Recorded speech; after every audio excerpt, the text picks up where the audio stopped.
Mirzapur season 3 series ఎలా ఉందంటే season 1 and 2 ఇచ్చినంత ఇంపాక్ట్ మాత్రం ఇవ్వలేకపోయింది. జనాలు చూస్తున్నారు కదా అని హిట్ అయిన సిరీస్ ని క్యాష్ చేసుకోవాలని చూస్తే మాత్రం అవుట్పుట్ ఎలానే ఉంటుంది.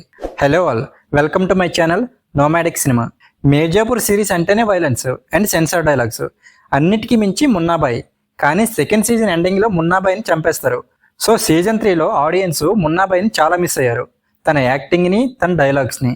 మున్నాబాయిని అండ్ కాలిన్ బాయ్ అని షూట్ చేశాక గుడ్డు మీర్జాపూర్కి కొత్త డాన్ అవుతాడు. అలాగే గోలు అతనికి హెల్ప్ చేస్తుంది. ఇంకో పక్క సీఎం అయిన మాధురి గుడ్డుని చంపాలని, అలాగే కొంతమంది గ్యాంగ్స్ పూర్వాంచాలని దక్కించుకోవాలని ట్రై చేస్తుంటారు.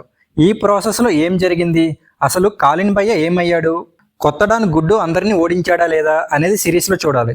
మీర్జాపూర్ 1 and 2 సిరీస్ నచ్చడానికి రీజన్ ఏంటి అంటే ఇందులో ఉండే డార్క్ హ్యూమర్. కానీ సీజన్ 3లో దాన్ని తగ్గించారు. పైగా ఒక్కో ఎపిసోడ్ 50 minutes వరకు ఉంటుంది. అలాగే ఆ సీన్స్ కూడా ఆడియన్స్ ని థ్రిల్ చేయకపోగా బోర్ కొట్టించాయి. ఈసారి సీజన్ లో ఎక్కువగా వైలెన్స్ కాకుండా బ్రెయిన్ గేమ్స్, అలాగే రాజకీయాలను హైలైట్ చేశారు.